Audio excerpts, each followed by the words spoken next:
Noi abbiamo subito capito che il tema delle energie rinnovabili è un tema decisivo sia dal punto di vista del risanamento ambientale sia dal punto di vista delle prospettive di sviluppo innovativo.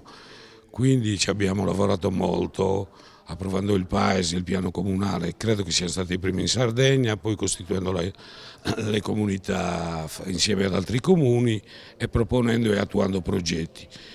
E, insomma, credo che abbiamo fatto un'azione trainante perché anche molti privati hanno investito. Le difficoltà sono state enormi, devo dire la verità, il sostegno pubblico non è stato adeguato rispetto agli impegni assunti dalla Regione e alle potenzialità che questo settore offre, però i risultati sono significativi. Qua sono stati realizzati impianti per la produzione di 32 megawatt, quindi già il dato è indicativo, siamo sopra gli obiettivi del 2020 del patto di Kyoto come comunità. E alcune cose significative, insomma, servizi pubblici o strutture pubbliche come il Palazzetto dello Sport o i locali della fiera, abbiamo realizzato impianti fotovoltaici con risultati significativi, insomma.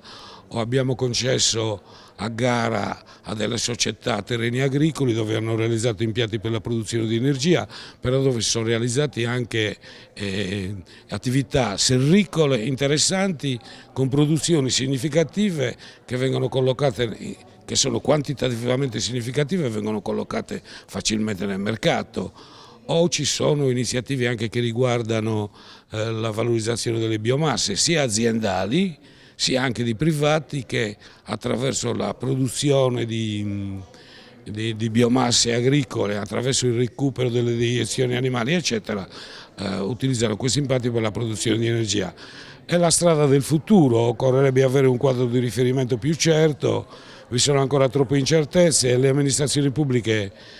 Insomma, noi abbiamo fatto tanto, ma certamente non sono poste nelle condizioni ideali per portare avanti progetti così importanti per lo sviluppo. Certamente noi abbiamo realizzato impianti su strutture pubbliche attraverso royalty o anche produzione diretta ricaviamo 350.000 euro l'anno.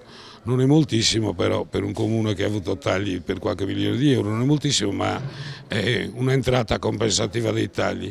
E poi dalla concessione di terreni abbiamo anche avuto apporti, seppure una tantum, per circa 3 milioni di euro, quindi risultati anche dal punto di vista finanziario in un momento drammatico come questo li abbiamo conseguiti.